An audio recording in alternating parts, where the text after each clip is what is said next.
আলহামদুলিল্লাহ,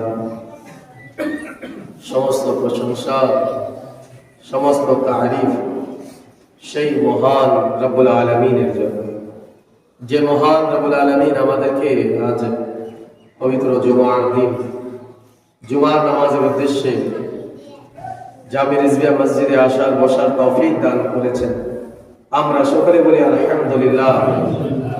তাহলে হাজরিন, আজ রাজ্জাবুল মুনাজ্জাম মাসের 26 তারিখ এবং আজ যে রাত্রিটি আসবে এটা হবে 27শে রজবের রাত। নামাজে মাগরিবের সময় থেকে নিয়ে 27 তারিখ চলে আসবে। আর এই 27শে রজব হচ্ছে শবে মেরাজ। কি? শবে মেরাজ, মেরাজের রাত্রি। মেরাজ এর অর্থ হচ্ছে ঊর্ধ্ব গমন করা, উপরের দিকে যাওয়া, উরুজ করনা। তাই রাসূলুল্লাহ সাল্লাল্লাহু আলাইহি ওয়াসাল্লাম এই রাত্রিতে 7টি আসমান পার করে আরশে আযমের উপরে লা মাকাম, লা মাকাম এটা কোনো জায়গা না, মনে রাখবেন। লা মাকাম বললে যদি বোঝা যায় এটা কোনো জায়গা, এটা ভুল।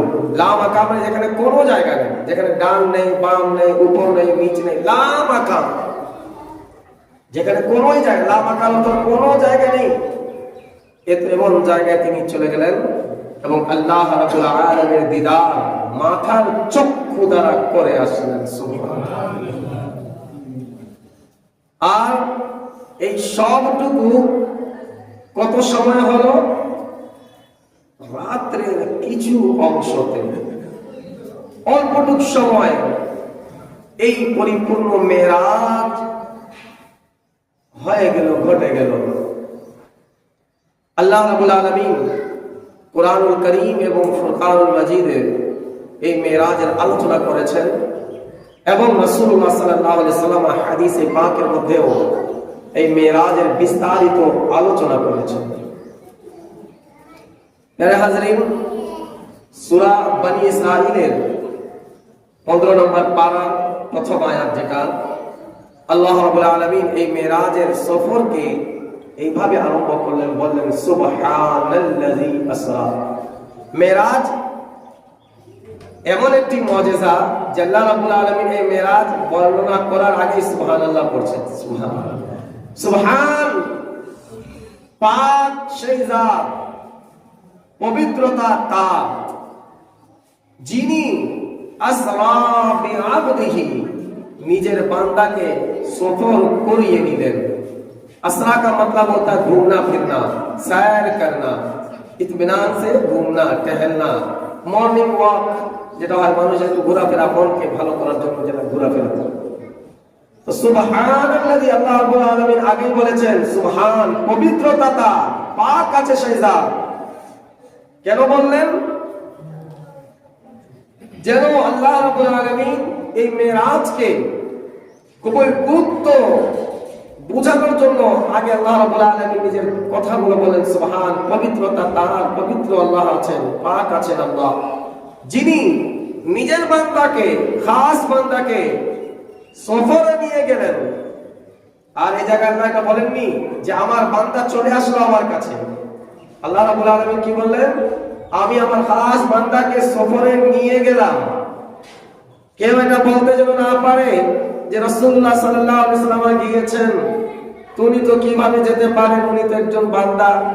প্যারে হাজরিন, এই আয়াতের মধ্যে আল্লাহ রাব্বুল আলামিন তাদের এই যুক্তিকে খণ্ডন করতে গিয়ে বলে দিলেন আমি আমার বান্দাকে নিয়ে গেলাম। আল্লাহ রাব্বুল আলামিন সব জিনিসের উপরে কাদিরে মুতলাক আছেন কিনা? আল্লাহ যা চায় করতে পারেন। আর মেরাজ খুব অল্প সময়, এত ঊর্ধ্ব কেউ যায়নি, এমনকি বর্তমান সায়েন্সরাও এত উপরে যেতে পারবে না, আর কোনোদিন যেতে পারবে না। তারা যত উপরে আরশে আযম আম বান্দার চোখ দ্বারা দেখতেই পারবে না। রাসূলুল্লাহ সাল্লাল্লাহু আলাইহি ওয়াসাল্লাম আরশে আযমের উপরে গিয়ে আল্লাহ দিদার করে আসলেন। অনেক মানুষরা আছে তারা তো এই মেরাজকে অস্বীকার করে দিয়েছে। যেমন একটি ফিরকা আছে মুসলমানদের মধ্যেই, নেচারি যাকে বলা হয়। তো নেচারি ফিরকা একটা আছে, তার যে বড় গুরু আছে তার নাম হচ্ছে স্যার সৈয়দ আহমদ। সৈয়দও আছে, এখন ওই স্যার তো বুঝেন না, স্যার সৈয়দ আহমদ তাকে বলা। এখন নেচারি তাদের কথা কি ঠিক আছে, হাদিস তারা যেগুলো সহিহ হাদিস তারা তো মানে, কিন্তু হাদিসে পাকের মধ্যে যে মেরাজের আলোচনাগুলো রয়েছে যে রাসূলুল্লাহ সাল্লাল্লাহু আলাইহি ওয়াসাল্লাম এত মধ্যে গিয়েছেন, বলে না এটা আমাদের খেয়ালের বাইরে, এটা একটু মানুষ এত করে যেতে পারবে না, এটা অসম্ভব ব্যাপার। কিভাবে রাত্রের তো অল্পটুক সময় মসজিদে হারাম থেকে মসজিদ আকসা চলে গেল, আবার ওখানে আম্বিয়া কেরামদের ইমামতি করালেন, আবার আসমানের উপরে যাওয়া, এটা অসম্ভব, এটা আমাদের মাথায় কুলায় না, তাই আমরা মানবো না। নাউজুবিল্লাহ বলেন। এমন ফিরকা থেকে হেফাজত থাকবেন। প্যারে হাজির, কারামাত এবং মুজিজা ওই জিনিসকে বলা হয় যেটা মানুষের বিবেক কোনোদিন গ্রহণ করতে পারবে না। মানুষের বিবেকে যেগুলো চলে আসবে সেটা কারামতও হতে পারে না, সেটা মুজিজা হতে পারে না। আর যেই জিনিস মানুষের বিবেকের বাহিরে, সেই জিনিসগুলো হচ্ছে মুজিজা, সেইগুলো জিনিস হচ্ছে কারামত, আর সেইগুলো জিনিস হচ্ছে আল্লাহর কুদরত। যেমন মা বাবার মাধ্যমে সন্তান দুনিয়াতে আসে, এটা হচ্ছে নেচার, এটা হচ্ছে আইন, এটা হচ্ছে নিয়ম। কিন্তু আল্লাহ যদি কুদরত করে দেয়, তখন বিনা বাবারও হযরত ঈসা আলাইহিস সালাম দুনিয়াতে এসেছেন, এটা আল্লাহর কুদরত। দুনিয়াতে যখন বাচ্চা জন্ম নেয় 3 বছর 4 বছর 2 বছর পরে বাচ্চা কথা বলতে পারে, এটাই হচ্ছে স্বাভাবিক, এটাই হচ্ছে নিয়ম। কিন্তু হযরত ঈসা আলাইহিস সালাম আধা ঘন্টা হয়েছে মায়ের কোলে আছেন, তিনি বলেন ইন্নী আব্দুল্লাহ আতানিয়াল কিতাব ওয়া জালানি নবিয়্যা, আল্লাহ আমাকে নবী হিসেবে পাঠিয়েছেন এবং আমাকে একটি কিতাব দিয়েছেন, আমি আল্লাহর বান্দা আছি। তো আধা ঘন্টার মধ্যে তিনি কথা বললেন, এটা ছিল হযরত ঈসা আলাইহিস সালামের মুজিজা। প্যারে হাজির, তো যেই জিনিস মাথায় আসবে না ওই জিনিসের নাম হচ্ছে মুজিজা, ওই জিনিসের নাম হচ্ছে কারামাত, ওই জিনিসের নাম হচ্ছে কুদরত। প্যারে হাজির, এমন ফিরকা আছে যারা মেরাজকে অস্বীকার করে, আবার কিছু কিছু ফিরকা আছে তারা মেরাজ তো মানে, কিন্তু আবার এইভাবে তারা মানে, তারাও মুসলমান, কিন্তু মানে তারা মেরাজকে কিভাবে, যে রাসূলুল্লাহ সাল্লাল্লাহু আলাইহি ওয়াসাল্লামের যে মেরাজ হয়েছে এটা স্বপ্ন জগে হয়েছে, বাস্তবে হয়নি, এটাও ভুল। এক ফিরকা তো মেরাজকে অস্বীকার করে, কারণ তাদের মাথায় আসে না এটা, কিন্তু অহরহ দলিল আছে মেরাজে, কোরআনুল কারীমে সুবহানাল্লাযী আসরা, কোরআন থেকে প্রমাণ যেহেতু আছে, তো তোমার সে জায়গায় শরীয়ত আমার বিবেক থেকে চলবে না, শরীয়ত আল্লাহ এবং তার রাসূলের কথা দ্বারা চলবে। আমার মাথায় এটা আসবে কি আসবে না এই হিসাবে শরীয়ত চলবে না, না না ये हमको अच्छा नहीं लग रहा है, ये नहीं हो सकता। আপনার ভালো লাগুক মন্দ লাগুক, শরীয়ত আপনার হিসাবে চলবে না। শরীয়তের কাজ যেটা আছে সেটাই ঠিক আছে। মাওলা আলী মুশকিল কুশা শেরে খোদা কারামাল্লাহু ওয়াজহুল কারীম, যিনি বাবুল ইলম আছেন, তিনি যখন খুফ, যেটা মোজা হয় চামড়ার মোজা, তো চামড়ার মোজা কেউ যদি পরে, মুসাফির যদি থাকে 3 দিন 3 রাত, আর যদি মুকিম থাকে 1 দিন 1 রাত পর্যন্ত, তার উপরে মাসাহ করার নিয়ম আছে। আপনি পা না ধুয়ে ওযুর সময় মাসাহ করে নেবেন। আপনার একটু চুপ থাকলে ভালো হবে, মুরব্বি আপনার একটু চুপ থাকবে। পা না ধুয়ে মাসাহ যদি করবেন তো এটা চলবে, যারা মুকিম 1 দিন 1 রাত। তো মাসাহ করার নিয়ম হচ্ছে কি, পায়ের উপর হিসাবে 3 আঙ্গুল দ্বারা এইভাবে লম্বা টেনে দিলে এটা মাসাহ হয়ে যাবে। মাওলা আলী বলেন, যদি রাসূলুল্লাহ সাল্লাল্লাহু আলাইহি ওয়াসাল্লামের হাদিস দ্বারা যদি এই কথাটি প্রমাণ না হতো, তো আমি বলতাম পায়ের নিচ দিক থেকে মাসাহ করা, কেননা ময়লা হয় পায়ের নিচে, যেটা দিয়ে হাঁটা হয়, পায়ের উপরে ময়লা হয় না। কিন্তু যে জায়গায় রাসূলুল্লাহ সাল্লাল্লাহু আলাইহি ওয়াসাল্লামের কথা চলে এসেছে, ওই জায়গায় আলী নিজের বিবেক খাটাবে না। তো তাই আমাদের মাথায় কি আসতেছে না আসতেছে সেটা না, না এটা আমাকে ভালো লাগে না, আজকাল লোকে সালাতু সালাম আছে না, এগুলো আমি মানি না। তোমার মানলে না মানলে কি, তুমি ফাতিহা মানো না মানো, তোমার মানলে কি, শরীয়ত যদি জায়েজ বলেছে তুমি মানো বা না মানো সেটা জায়েজ আছে। মেরাজ যদি তোমার মাথায় না আসে, না ঢুকে, তুমি মানো বা না মানো, কোরআন বলেছে মেরাজ হয়েছে, এটা বাস্তব আছে, এটা হাকিকত, এটা আমাদের মুসলমানদের ঈমান আছে। তো কিছু ফিরকা আছে যারা মেরাজকে অস্বীকার করেছে, আর কিছু গোত্র এমন আছে যারা মেরাজ তো মানে, কিন্তু তারা কি বলে যে মেরাজ স্বপ্ন যোগে হয়েছে, বাস্তবে মাথার চক্ষু দ্বারা আল্লাহ রাব্বুল আলামিনকে রাসূলুল্লাহ সাল্লাল্লাহু আলাইহি ওয়াসাল্লাম দেখেননি। প্যারে হাজরিন, তো যারা স্বপ্নের কথা বলে যে স্বপ্ন যোগে দেখেছে, আমি তাদের এই কথাটাকে একটি ঘটনা দ্বারা খণ্ডন করতে চাচ্ছি। যে যারা বলে স্বপ্ন যোগে হয়েছে, এখন যদি আমি আজকে আপনাদের সামনে এখানে দাঁড়িয়েছি, খুতবা দিচ্ছি, আর আমি যদি আপনাকে বলি জানেন আমি কালকে রাত্রে আমেরিকা গিয়েছিলাম, আমাদের আগের ইমাম সাহেব মুখতার ওয়ালি সাহেব ওনার সঙ্গে সাক্ষাৎ করে এসেছি, আপনারা কেউ বিশ্বাস করবেন? এটা বিশ্বাসের করার মতো কথাই না। কি যদিও আজকে প্লেনের জামানা আছে, তাও যাইতে আমাদেরকে 5-6 ঘন্টা লাগবে, ঠিক আছে না? এবার গেছে যখন 2-3 ঘন্টা লাগবে, সব জায়গায় সময় আসবে। একদিন রাত্রে গেলেন, রাত্রে চলে আসলেন, এই ইমাম সাহেব মিথ্যা কথা বলছেন, কেউ মানবে নাকি? আমি যদি আমি মদিনায় গিয়েছিলাম, কালকে রাত্রে আবার চলে এসেছি, কেউ বিশ্বাস করবে? ইমাম সাহেব ওকে ঝুট বললেন, আপনার পিছে কেসে নামাজ পড়েঙ্গে, মিথ্যা কথা। কিন্তু আমি পরে বলবো, আরে না সত্যি গিয়েছি, বলে না আমি মানবো না, বলে আরে বাবা ঘুমিয়েছিলাম, স্বপ্নতে গিয়েছি। তখন আপনারা কি মানবেন কি মানবেন না? আমি বলবো আমি স্বপ্নতে গিয়েছিলাম, তখন মানা সম্ভব?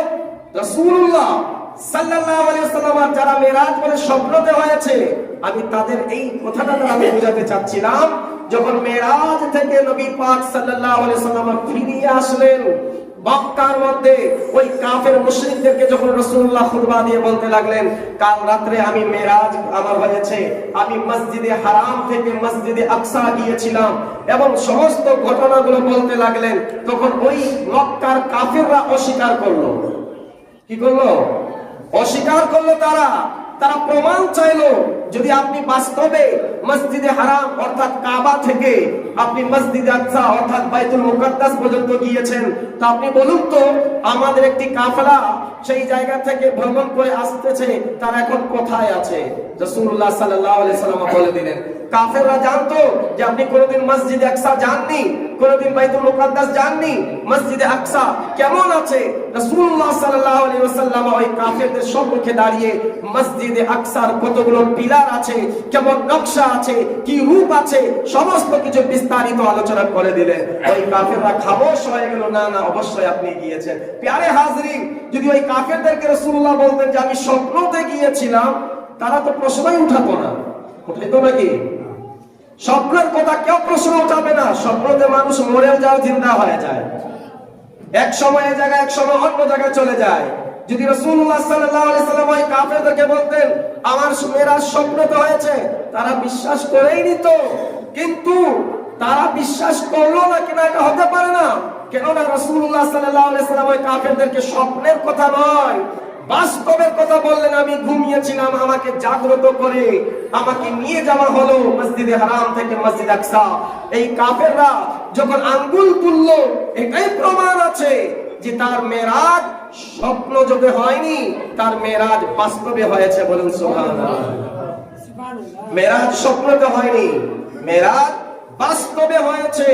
প্যারে হাজরিন, আর আজকাল যারা ওই মেরাজকে অস্বীকার করে, আমি বলবো তারা কালমা কেমন কালমা পড়নে वाला মুসলমান, তার ওই কাফের থেকে বেশি নিকৃষ্ট হয়ে গিয়েছে নাকি?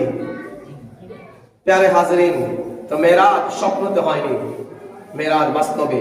আর মেরাজ তো স্বয়ং আল্লাহ করিয়ে নিয়েছেন। নবী পাক সাল্লাল্লাহু আলাইহি ওয়াসাল্লাম এই আয়াতের মধ্যে আল্লাহ বলেন সুবহানাল্লাযী আসরা বিআবদিহি, পাক তিনি, পবিত্রতা তার, যিনি নিজের বান্দাকে, খাস বান্দাকে নিয়ে গেলেন সফর করাতে। লাইলান, লাইলান এটা নাকিরা চলে আসছে, অর্থাৎ অল্প রাত্রের অল্প সময়ে, রাত্রের সংক্ষিপ্ত সময়ে নবী পাক সাল্লাল্লাহু আলাইহি ওয়াসাল্লামের মেরাজ হয়েছে। আর এই অল্প সময় কিন্তু হাকিকতে যদি দেখা যায় অল্প না।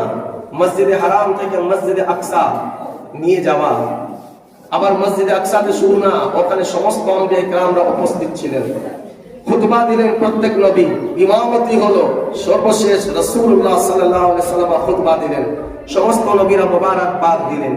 এরপরে ওই জায়গা থেকে প্রথম আসমান, প্রথম থেকে দ্বিতীয়, দ্বিতীয় থেকে তৃতীয়, প্রত্যেক আসমানে ফেরেশতাদের সঙ্গে সাক্ষাৎ, নবীদের সঙ্গে সাক্ষাৎ।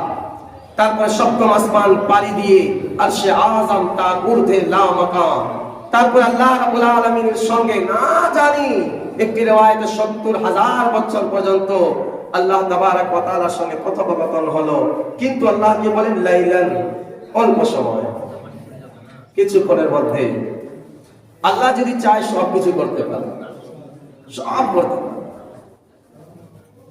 অল্প সময়ের মধ্যে রাসূলুল্লাহ সাল্লাল্লাহু আলাইহি ওয়াসাল্লাম মেরাজ হয়েছে, কিন্তু এই অল্প সময়ের মধ্যে এই সমস্ত কাহিনীগুলো হয়েছে।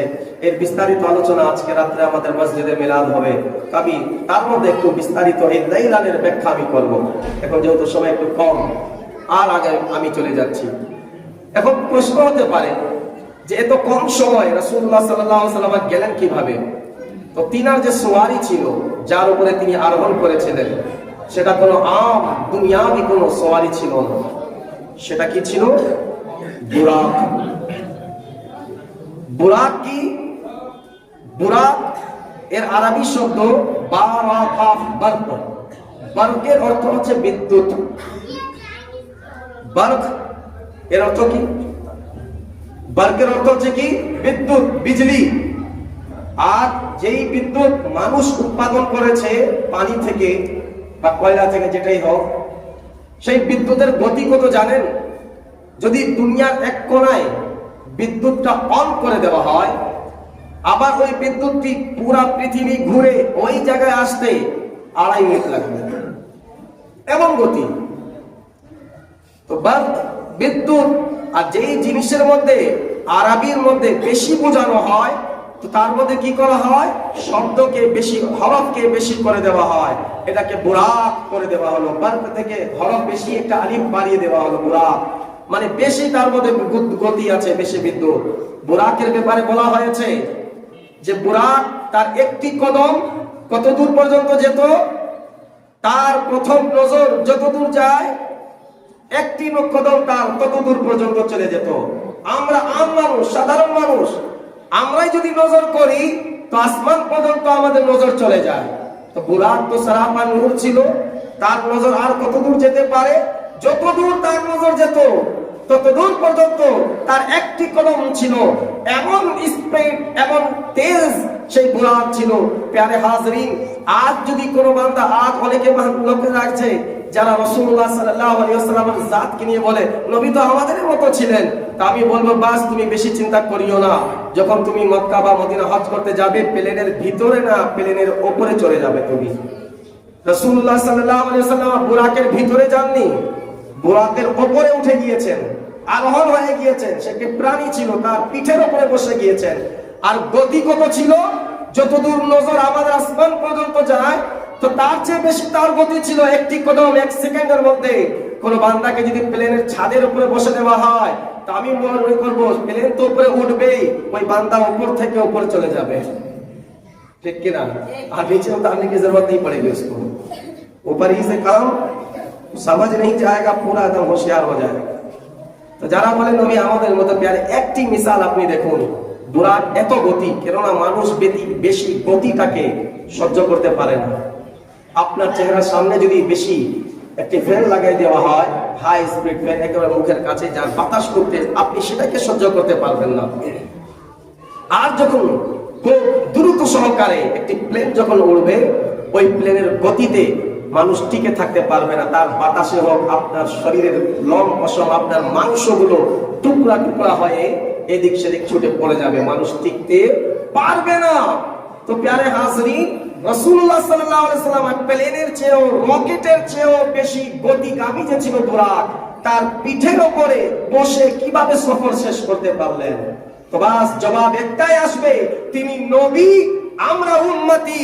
তিনি নূরের আছেন, আমরা বাশার, আমরা মাটি আছি। নবী আমাদের মতো না, আমরা নবীর মতো না। তিনার জাত আলাদা, আমাদের আবাদ আলাদা আছে। প্যারে হাজরিন, বুরাকের উপরে তিনি সওয়ার হয়ে খুব দ্রুত সহকারে চলে গেলেন। আচ্ছা, বুরাক কেন? রাসূলুল্লাহ সাল্লাল্লাহু আলাইহি ওয়াসাল্লামকে আল্লাহ চাইলে বিনা বুরাকে নিয়ে যেতে পারতেন, কিন্তু বুরাক কেন করলেন? এটাও উম্মতীদের জন্য একটি মহাব্বত আছে।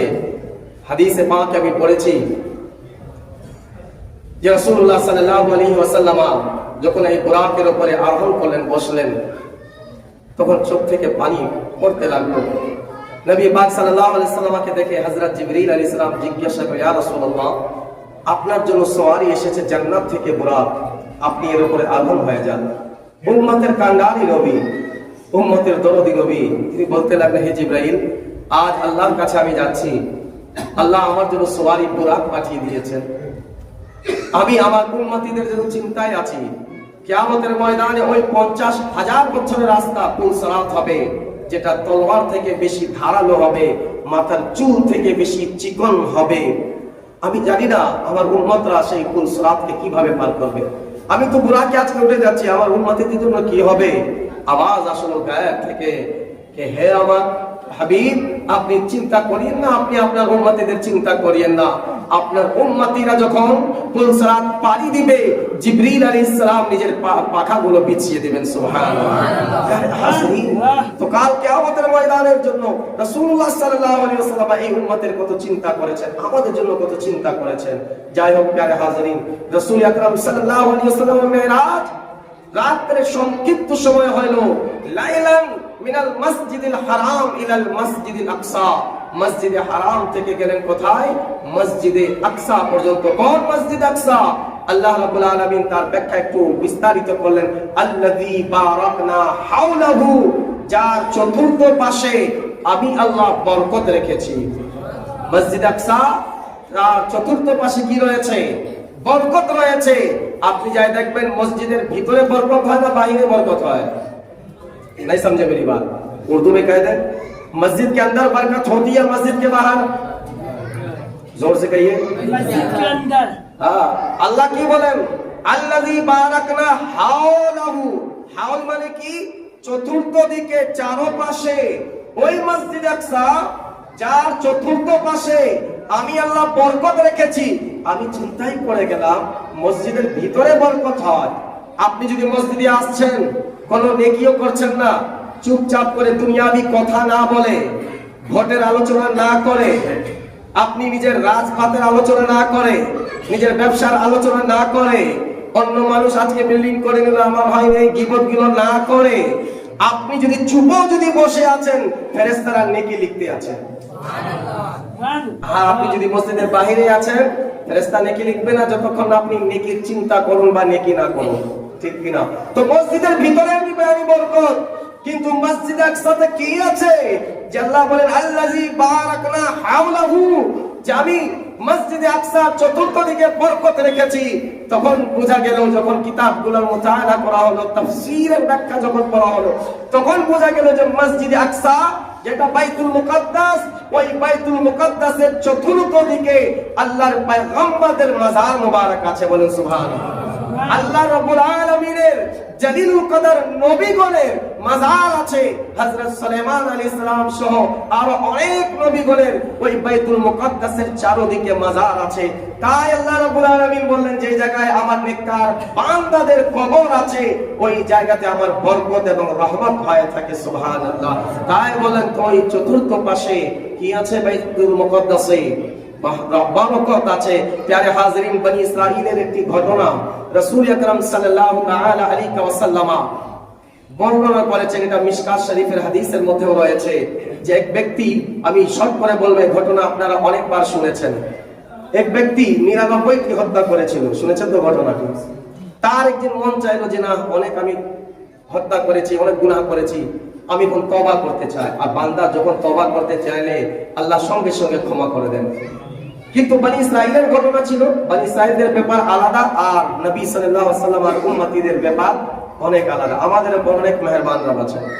ওই বনি ইসরাইলের জন্য সব জায়গায় তওবা হতো না। এক ব্যক্তির কাছে গিয়ে, এক আলিম সাহেব ছিলেন, তার কাছে গিয়ে বলতে লাগলেন যে আমি তওবা করতে চাই, আমি 99 জন লোককে হত্যা করেছি, তাদের কোনো দোষ ছিল না। এই ব্যক্তি চিন্তা করতে বলতে লাগলো, আচ্ছা 99টি হত্যা করে, যেমন আজকাল আমরা বলি না, সব চুহে खा के बिल्ली हज को चली, इसका माल उसका माल मार करके फिर हाजी साहब भाई की जगह जमीन हमने दिया ही नहीं, भाई का जगह ले करके मस्जिद बना दी हमने। कुछ लोग हैं ऐसे भी, मैं यूं ही हवा में बात नहीं करता, भाई की जगह जमीन दिया नहीं उन्हें, हमने मस्जिद बना दी। फिर देखो हम तो हाजी साहब, हमने तो मस्जिद बनाई है, हमने मस्जिद तामीर की है। आपने मस्जिद के अल्लाह कबूल करबे? পরে বলুন না। এই বান্দা এখন তার কাছে মাসলা জিজ্ঞাসা করতে আসলে, হুজুর আমি তওবা করতে চাই। উনি বলেন বাপ রে বাপ, সাউ চুয়ে খাকে পিন্ডি আছে, তুমি 99টি হত্যা করেছো, আল্লাহ তোমাকে ক্ষমা করবে? করবে না। মনে মনে বলল বাপ রে বাপ, एक खून की सजा फांसी है, 2 खून की सजा भी फांसी है। और ठीक है, जब 99 कत्ल किया है तो 100 पूरा कर दो। 99টি মেরেছি, একে মেরে দে, তাকে হত্যা করে দিল। কিন্তু আল্লাহ যাকে চায় যে বান্দা আমার তওবা করুক, জান্নাতে যাক, আল্লাহ কোনো কোনো রাস্তা তার জন্য করে দেন। আবার তার অন্তর একদিন কাঁদতে লাগলো যে না, আমি ভুল করছি, ভুল পথে আছি। তিনি একজন আল্লাহওয়ালার দরবারে গিয়ে বলতে লাগলেন কি আমি 100 জন লোককে হত্যা করেছি, আমার কি তওবা কবুল হবে? তিনি সঙ্গে সঙ্গে বলতে লাগলেন লা তাকনাতু মির রাহমাতিল্লাহ, আরে তোমার গুনাহ এত না যে আল্লাহর রহমত আছে। সমুদ্রের মধ্যে যতগুলো ফেনা হয় তার চেয়ে বেশি আল্লাহর রহমত, মরুভূমিতে যতগুলো বালি কোনাগুলো রয়েছে তার চেয়ে বেশি আল্লাহর রহমত, পাহাড় পর্বত যত উঁচু রয়েছে তার চেয়ে বেশি আল্লাহর রহমত আছে। তোমার গুনাহ তো সমুদ্রের ফেনার বরাবর না, তোমার গুনাহ তো এই তোমার মরুভূমির বালি কোনার মতো না, তোমার গুনাহ তো এই উঁচু উঁচু পাহাড়ের মতো না, তার চেয়ে বেশি আল্লাহর রহমত আছে। তুমি তওবা যদি করো আল্লাহ তোমার তওবা কবুল করবে। শর্ত হচ্ছে তুমি বাইতুল মুকাদ্দাস চলে যাও। ওই যে বাইতুল মুকাদ্দাস চারদিকে বরকত, বাইতুল মুকাদ্দাস চলে যাও। কেন পাঠালেন বাইতুল মুকাদ্দাস? মসজিদ আছে, ওনার এলাকাতে তো মসজিদ থাকতে পারে, ওনার এলাকাতে তো কোন একটু এমন জায়গা যে জায়গায় ইবাদত তিনারা করেন বনি ইসরাইলের লোকেরা থাকতে পারে। বাইতুল মুকাদ্দাস কেন পাঠালেন? ওটাও আল্লাহর ঘর, এটাও আল্লাহর ঘর, জামে মসজিদ আল্লাহর ঘর, শাওলিয়া মসজিদ আল্লাহর ঘর, সব। আমি বলবো এখানে না, তুমি শাওলিয়াতে যাও। কারণ কিছু তো কিছু হবে, কারণ জামে রিজভিয়ার পাশে কোনো মাজার নেই, শাওলিয়ার পাশে একটা মাজার। তেমনি ভাবে ওই এলাকাতেও ইবাদত খানা হবে। কিন্তু বাইতুল মুকাদ্দাস কেন পাঠালেন? শুধু মসজিদের জন্য না, বাইতুল মুকাদ্দাসের চারদিকে বারাকনা হাওলাহু, আল্লাহর বরকত আছে। আর আল্লাহর বরকত কি? ওই জায়গায় আল্লাহর নেককার বান্দাগণের কবরগুলো রয়েছে। প্যারে তিনাকে পাঠিয়ে দিলেন, কিছু রাস্তায় গিয়েছিলেন, তার ইন্তেকাল হয়ে গেল। 2 জন ফেরেশতা চলে আসলেন। আসার পরে একজন বলে জান্নাতে নিয়ে যাব, একজন বলে জাহান্নামে। আল্লাহর পক্ষ থেকে ফায়সালা আসলো কি তুমি জমিনকে মেপে নাও, যার দিকে তার বাসার দিকে যদি জমিন কম হয়ে থাকে, আর যদি বাইতুল মুকাদ্দাসের দিকে জমিন বেশি হয়ে থাকে, বাসার কাছে যদি বান্দা হয়ে থাকে জাহান্নাম দিবে, আর যদি বাইতুল মুকাদ্দাসের নিকটতম হয়ে থাকে জান্নাত দিবে। আর এদিকে আল্লাহ রাব্বুল আলামিন জমিনকে আদেশ দিলেন, হে জমিন এই বান্দার লাশকে তুমি বাইতুল মুকাদ্দাসের নিকটে করে দাও। প্যারে ফেরেশতারা যখন মাপযোগ করলেন, তার লাশ বাইতুল মুকাদ্দাসের কাছের দিকে ছিল, তাকে জান্নাত দিয়ে দিলেন। বাস্তবে এমন ছিল না, সে বাসা থেকে বেরিয়েছিল, কিছুক্ষণ দূরে তার ইন্তেকাল হয়েছিল। কিন্তু ওই বান্দা আল্লাহর নেককার বান্দাগণের কবর জিয়ারতের উদ্দেশ্যে যাচ্ছিল, তাই আল্লাহ রাব্বুল আলামিন তার উপরে এমন মেহেরবান হয়ে গেলেন। তাই প্যারে হাজিরিন, আল্লাহর নেককার বান্দারা যে জায়গায় থাকেন ওই জায়গায় আল্লাহ রাব্বুল আলামিন রহমত এবং বরকত হয়ে থাকে। অন্য একটি আয়াতে আল্লাহ ইরশাদ করে দিয়েছেন, ইন্না রাহমাতাল্লাহি কারীবুম মিনাল মুহসিনিন, নিঃসন্দেহ আমার রহমত আমার নেককার আমার মুহসিনিন বান্দাদের নিকটে আমি রেখে দিয়েছি। সুবহানাল্লাহ। প্যারে হাজিরিন, তো যাই হোক, আল্লাযী বারাকনা হাওলাহু, আমি মসজিদে আকসা, ওই মসজিদে আকসা যার চতুর্থ পাশে আল্লাহ রাব্বুল আলামিন বরকত রেখেছেন, লিনুরিয়াহু মিন আয়াতিনা। আর এই পুরা মেরাজের সফর কেন হলো? এর কারণ আল্লাহ রাব্বুল আলামিন ইরশাদ করলেন যে আমি আল্লাহ আমার হাবিবকে নিদর্শনগুলো, আলামতগুলো, চিহ্নগুলো পরিদর্শন করাবো, তাই আমি মেরাজ করিয়ে দিলাম। ইন্নাহু হুয়াস সামিউল বাসীর, নিশ্চয়ই তিনি শ্রোতা এবং দ্রষ্টা, তিনি দেখেন এবং শুনেন। প্যারে হাজির, শুধু এই আয়াতে পাকের আজকে আমি তরজমা এখন জুমাতে করলাম।